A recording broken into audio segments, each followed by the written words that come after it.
오늘 이 새벽에 우리에게 주시는 하나님의 말씀은 사도행전 7장 17절에서 22절까지의 말씀입니다. 사도행전 7장 17절에서 22절까지입니다. 신약성경 197쪽 전후에 있습니다. 우리 한 절씩 교독하겠습니다. 제가 먼저 읽고 마지막 22절은 함께 읽도록 하겠습니다. 하나님이 아브라함에게 약속하신 때가 가까움에 이스라엘 백성이 애굽에서 번성하여 많아졌더니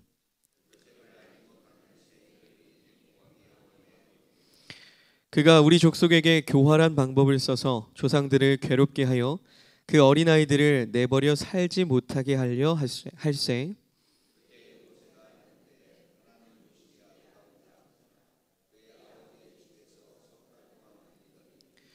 버려진 후에 바로의 딸이 그를 데려다가 자기 아들로 기름해 모세가 애굽 사람의 모든 지혜를 배워 그의 말과 하는 일들이 능하더라. 아멘. 아멘.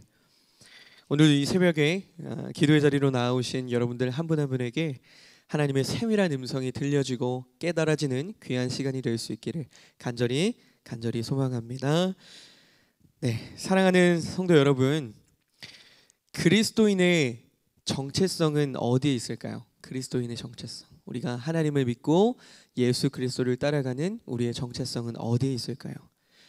많은 세상의 사람들은요, 세상에서 많이 소유하는 거, 갖는 거, 그리고 물질에 대해서 이야기합니다. 그런데 우리 그리스도인들은 그런 소유, 물질과는 전혀 다른 것을 우리 삶의 정체성으로 붙들고 살아가고 있습니다. 여러분, 그리스도의 정체성은 소유나 세상이 말하는 것들이 아닌 성경에서 말하는 믿음에 있습니다. 사람들이 평가하는 다양한 잣대들이 있어요. 다양한 기준들이 있고 다양한 방법들이 있습니다. 세상에서 얼마나 가졌느냐, 얼마나 많이 성공했느냐, 얼마나 많은 사람들에게 인정을 받았느냐라는 기준으로 또 그런 것을 평가의 잣대로 살아가고 있습니다. 그러나 우리 하나님께서는 그런 것들을 평가의 기준으로 삼지 않으십니다. 하나님이 우리를 보시는 기준은요, 세상과는 다르죠. 하나님의 기준은 언제나 믿음입니다. 믿음. 이 세상의 부귀영화들, 또 힘과 명예, 그리고 남들이 부러워할 만한 모든 것들을 다 손에 가졌다 할지라도 예수님을 모른다면, 하나님이 누군지 알지 못한다면 다 부질없는 거예요. 아무것도 의미 없는 겁니다. 제가 어렸을 때부터 저희 할머니께서 제가 자고 있으면 제 귀에다가 매일매일 속삭여 주셨던 말씀이 있어요. 세상의 부귀영화가 형통이 아니라 하나님과 동행함이 형통이다. 이 말은요, 제 귀에서 매일매일 울리는데 살아가기 쉽지 않아요. 그런데도 우리가 계속 기억해야 합니다. 하나님의 평가의 기준은 믿음이다. 하나님과 동행합니다. 이 시간 그것을 꼭 기억하시길 간절히 소망합니다. 오늘 성경 속에서 유대인들에게 돈과 명예, 힘과 권력보다도 더 중요했던 것들이 있었어요. 하나는 율법이에요. 하나님의 말씀. 그리고 하나는 성전이었습니다. 하나님의 전이죠. 그리고 하나는 율법이에요. 전통이에요. 전통. 지켜가던 역사죠. 이들이 말하는 율법 중요합니다. 이들이 말하는 성전 중요합니다. 그리고 이것들은 궁극적으로 이것들을 가리키는 것은 본래는 예수 그리스도예요. 그런데 아까도 말씀드렸지만 이들이 율법과 성전과 전통을 강조하더라도 이들에게 예수 그리스도를 모른다면, 이들이 가장 궁극적으로 향하는 그것의 모든 중심이 되시는 예수 그리스도를 모른다면 아무 의미가 없어요. 율법도 성전도 다 부질없는 게 돼버리죠. 그걸 우리가 기억하고 오늘 말씀을 보자는 거예요. 율법과 성전의 존재 이유가 장차 오실 예수 그리스도를 나타내는 것인데, 율법을 연구하고 성전을 연구해도 이 땅에 오신 그리고 오실 예수 그리스도를 알지 못했던 사람들이 너무 많았다는 거예요. 그 당시에도. 지금 예루살렘 공동체를 박해하는 이들이 딱 그렇습니다. 율법 중요하고 성전도 중요하고 이스라엘의 유대인의 전통도 중요한데 이 세 가지가 가르치는 예수 그리스도를 몰랐다는 것, 알지 못했다는 것. 이들 안에는 듣는 마음이 없었던 거예요. 이들 안에는 성령 하나님이 없으셨던 거예요. 그래서 도무지 깨닫지 못했던 겁니다. 마치 자신들이 모세의 뜻을 받들어서 율법을 지키는 수호자처럼 말하고 행동하지만 정작 율법이 가르치는 예수, 우리의 구원자, 우리의 메시아인 예수 그리스도는 알지 못했던 불쌍한 자들이었다는 거예요. 스데반은요, 우리 어제도 살펴봤던 스데반은 이렇게 듣는 마음이 없는 자들을 향해서 간절히 하나님의 복음을 전하고 선포하고 있는 겁니다.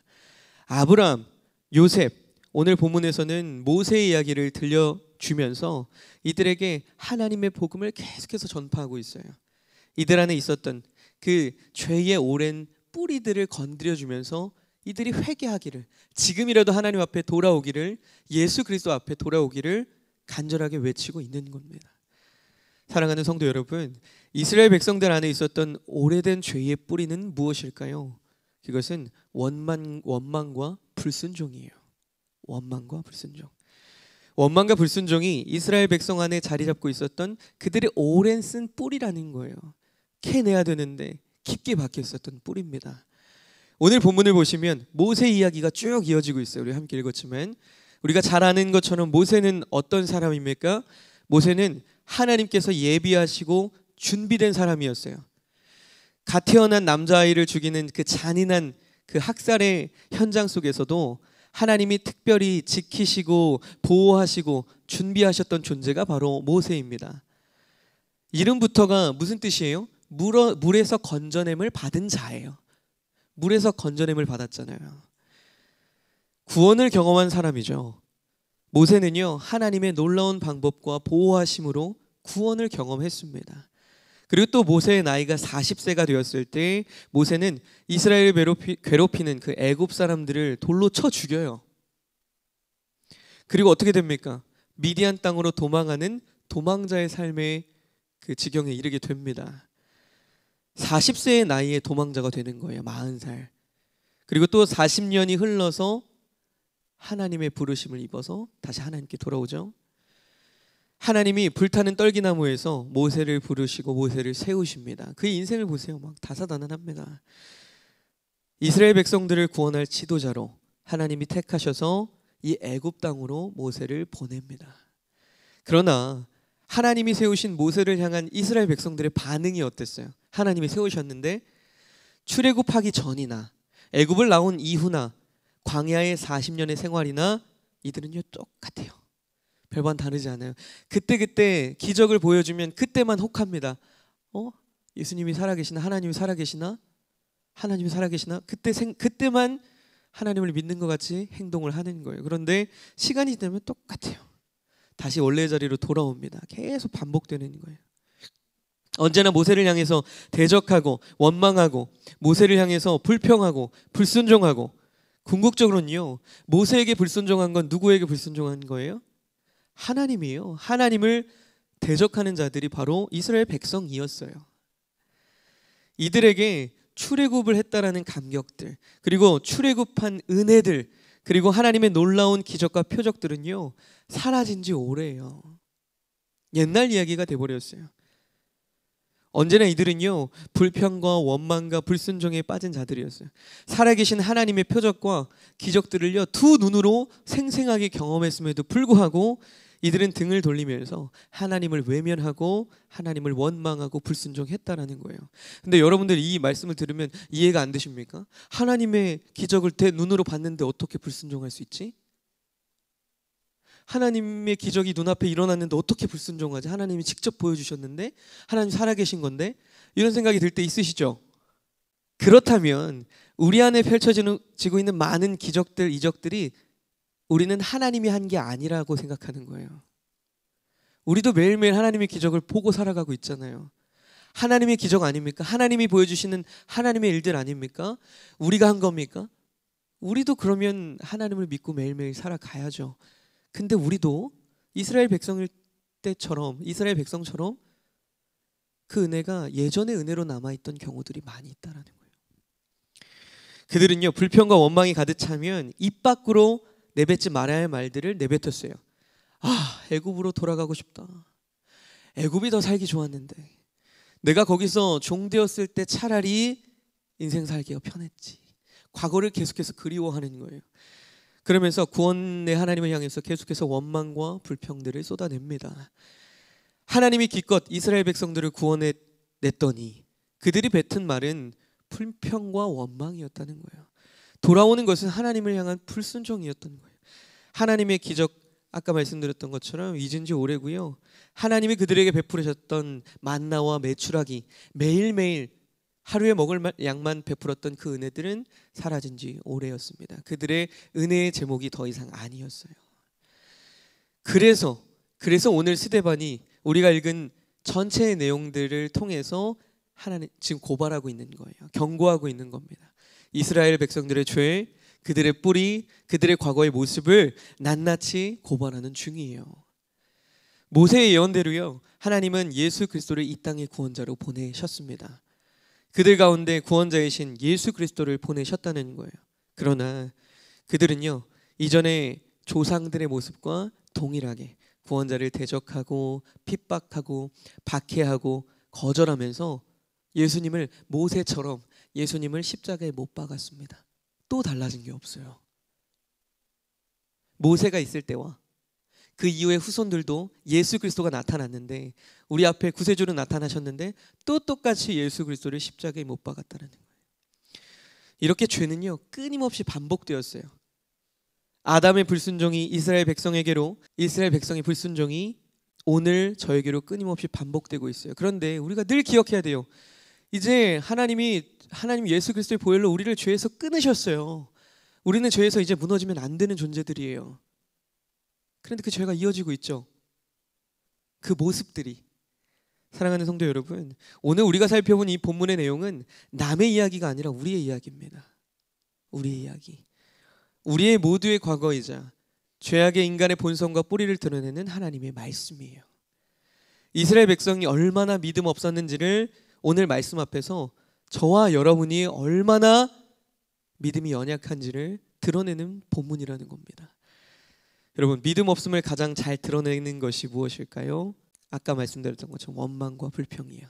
자, 어제로 돌아가 봅시다. 여러분들 어제 새벽에 말씀을 듣고 하루를 어떻게 지내셨습니까? 원망과 불평 여러분들 가운데 있으셨습니까? 없으셨다면 다행이에요. 그런데 없으셨는데 하나님은 또 생각하고 사셨습니까? 하나님, 이게 다 하나님의 은혜입니까? 주무시기 전에 이게 다 하나님의 은혜입니다라고 고백하는 삶을 사시기 원합니다. 사랑하는 성도 여러분, 오늘 스데반의 설교가 나에게 하는 말씀으로 들려지길 간절히 소망합니다. 스데반이 7장 앞부분에서 외친 말을 기억하십니까? 들으소서, 제발 내가 하는 이 복음의 메시지에 귀를 기울이십시오. 들으소서 하는 거예요. 들으소서. 여러분, 스데반이 왜 아브라함의 이야기를 합니까? 여러분, 스데반이 왜 요셉의 이야기를 합니까? 스데반이 왜 다윗을 거론하고, 왜 이스라엘 백성들의 과거와 모세의 이야기를 거론하고 성전의 이야기를 거론하고 있는 겁니까? 우리가 잘 알고 있는 이스라엘의 역사를 왜 또 하나하나 되짚어가면서 기록하고 설교하고 있는 겁니까? 이제 좀 죄악의 모습들, 거울을 보는 것처럼 깨닫고 회개하라는 거예요. 이전에 죄인에 있던 자리에서 이제는 양자의 영, 주님의 자녀로 돌아오라는 거예요. 하나님을 원망하고 불평하던 과거의 습관에서 이제는 벗어나라는 거예요. 오늘 성경에 기록된 이스라엘 역사가 사실은 우리랑 무슨 상관이 있어요? 예전의 글로만 우리가 바라본다면 그들의 불순종에 대한 기록이 우리와 무슨 상관이 있습니까? 도대체 이스라엘 역사가 우리에게 어떤 의미가 있습니까? 간단해요. 간단합니다. 경고하는 거예요. 우리에게 경고. 과거의 이야기를 꺼내서 저와 여러분들에게 경고하고 있는 겁니다. 너희는 목이 굳은 백성이 되지 말아라. 너희는 성령을 회방하지 말어. 너희는 하나님을 대적하지 말어. 너희는 원망과 불평하지 말어. 너희는 하나님께 회개하고 돌아와 라고 경고하고 있는 거예요. 이들은 율법과 성전과 전통에 이들이 계속 갇혀 있었던 것처럼 오늘 우리가 이 땅을 살아가면서 신앙생활과 종교생활에 갇히지 말라는 거예요. 오늘날의 진짜 믿음과요 가짜 믿음은 구별하기가 어려워요. 너무 어려워요. 다 겉으로 볼 땐 다 잘 믿는 크리스찬처럼 보입니다. 그리스도인처럼 보여요. 그러나 여러분, 마지막 때가 되면 분명히 가짜와 진짜는 드러나게 됩니다. 반드시 드러나게 될 거예요. 여러분 진짜 믿음을 소유하셨습니까? 여러분 정말로 예수님을, 하나님을 사랑하십니까? 여러분이 정말 예수 그리스도를 인격적으로 만났다면 이전의 삶과 오늘의 삶은 달라야 합니다. 반드시 달라져야 돼요. 말씀대로 살려는 몸부림이 여러분 가운데 있어야 돼요. 우리 안에 믿음이 있다라고 여러분들이 말한다면 오늘 예수 그리스도를 믿는 믿음으로 내가 살아가야지 하고 내 안에 나를 무너뜨리는 일들이 있으면 힘들어할 수 있죠. 당연히 우리도 힘들어요. 그런데 하나님의 뜻이 있을 거야. 예전에도 우리를 도우셨잖아. 예전에도 내가 알지 못하는 방법으로 하나님이 이끄셨잖아. 오늘도 내가 너무 힘들지만 하나님의 뜻이 반드시 있을 거야.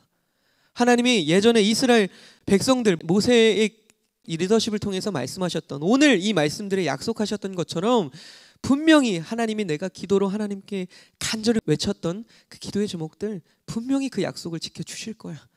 그런데 내가 원하는 때가 아닐 뿐일 거야. 난 기다리는 그런 담대한 믿음으로 나아가야지. 이런 믿음이 여러분 가운데 있기를 간절히 소망합니다. 우리가 날마다 회개하는 자들이 되기를 소망합니다. 하나님의 말씀 앞에서 우리의 삶을 날마다 비춰보는 거예요. 우리가 인간적인 생각으로 어떻게 매일매일 되새겨 볼 수 있겠어요? 우리가 기준이 없다면 우리의 기준은 말씀이 되어야 합니다. 그래서 우리가 이 자리에 나오는 거 아닙니까? 집에서 기도해도 되잖아요. 근데 이 자리에 왜 나옵니까? 말씀을 붙잡고 기도하려는 거예요. 중언부언하지 않으려고. 말씀을 붙잡고 기도하기 위해서 모이는 거잖아요. 목이 굳은 자리에서 겸손한 자리로 돌아오고 하나님의 도우심을 간절히 그리고 긍휼하심을 입고자 기도하는 그런 기도가 우리 안에 날마다 있기를 소망합니다. 이제 말씀을 맺고자 합니다. 예수님을 만난 사람들의 삶은 바뀌었습니다. 스데반 집사가 그렇죠. 하나님이 부어주시는 성령의 충만함에 따라서 이전과는 다른 삶을 살게 되었습니다. 자신의 그 고발당한 죄에 변명하고 변호하기에 바빴던 다른 사람들과는 다르게 스데반은 어떻습니까? 하나님을 전하기에 바빴어요. 끊임없이 핍박이 오는데도 하나님의 복음을 전하기에 바빴습니다. 그게 왜 가능했다고요? 하나님이 부어주시는 그 성령의 충만함과 이전과는 그렇기 때문에 낯빛이 달랐고 그 이전과는 모든 삶의 모습들이 달라졌다라는 거예요. 저와 여러분의 삶이 그렇게 되기를 소망합니다. 나를 위해서 살던 삶이 이제는 주님을 위해서 사는 삶. 내가 간절히 원하는데 주님이 아니라 그러면 하지 않는 거. 그런데 내가 보기엔 이건 아닌 것 같은데 하나님이 하라면 하는 삶을 살아가는 거예요. 오랫동안의 신앙생활에서 굳어진 우리의 몸과 마음이, 우리의 심령이 다시 한 번 더 하나님의 말씀 앞에서, 그 복음 앞에서 변화되어지고 새롭게 되기를 간절히 소망합니다. 초대교회 그 사도의 가르침을 받아서 우리가 말씀, 기도, 찬양할 때도요, 그냥 찬양하는 게 아니라 그 가사가 나의 고백이 되어지는 거예요. 찬양하면서 힘썼던 것처럼, 그 초대교회처럼 우리 꼬매교회 모든 성도님들이 하나님의 말씀을 매일 묵상하고 말씀대로 살기를 간절히 원합니다. 서로 사랑하고 서로 용서하고, 내 뜻과 조금 다르다고 막 화내는 게 아니라 용서하고 하나님의 한 뜻으로 하나님의 나라를 오늘도 조금씩 확장시켜가며 살아가는 저와 여러분들이 되시길 주님의 이름으로 간절히 소망합니다. 기도하겠습니다. 사랑의 하나님, 우리 안에 할례받지 못한 굳은 마음들이 있다면 이 시간 우리 마음에 할례를 행하여 주시고 우리 안에 듣는 마음을 허락하셔서 하나님의 말씀 앞에 새 사람이 되게 하여 주시옵소서. 예수 그리스도 그 십자가의 보혈의 공로를 의지하여 이 세상을 살아가게 하시고 세상에서 말하는 방법과 기준대로 이 땅을 살아가는 것이 아니라 오직 하나님의 말씀을 붙잡고 그것을 믿는 믿음을 가지고 이 나그네의 인생을 하나님 묵묵히 걸어가게 하여 주시옵소서. 때를 따라 도우시는 하나님의 은혜가 오늘 이 말씀 앞에 선 모든 성도님들 앞에 그리고 그들의 삶 가운데 가득히 채워지기를 간절히 소망합니다. 살아계신 예수 그리스도의 이름으로 간절히 기도드립니다. 아멘. 하늘에 계신 우리 아버지여, 이름이 거룩히 여김을 받으시오며 나라가 임하옵시며 뜻이 하늘에서 이루어진 것 같이 땅에서도 이루어지이다. 오늘 우리에게 일용할 양식을 주시옵고 우리가 우리에게 죄진 자를 사하여 준 것 같이 우리 죄를 사하여 주시옵고 우리를 시험에 들게 하지 마시옵고 다만 악에서 구하시옵소서. 나라와 권세와 영광이 아버지께 영원히 있사옵나이다. 아멘. 아멘.